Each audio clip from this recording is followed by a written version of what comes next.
better late than never, I guess. I read 8 books in February, and here are my very brief thoughts on all of them. Prince Weaver is a very sweet romantic fantasy that is absolutely steeped in Welsh folklore and history, and I really enjoyed this one. I could not put it down. I thought the romance was very cute. It's an arranged marriage story, which you know I love so much, and I just love the way it did that. I think it executed the trope really well. I do think in general the story needed a little bit more kind of action and tension. It felt like, in particular with the mystery plot, the characters were just constantly reacting to things instead of pushing the story forward themselves.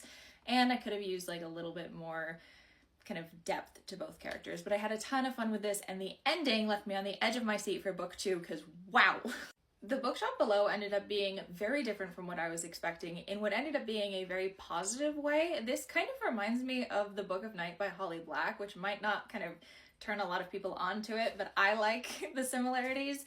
I thought the banter was fantastic. The romance had me smiling as I was listening to the audiobook. Another fantastic audiobook read.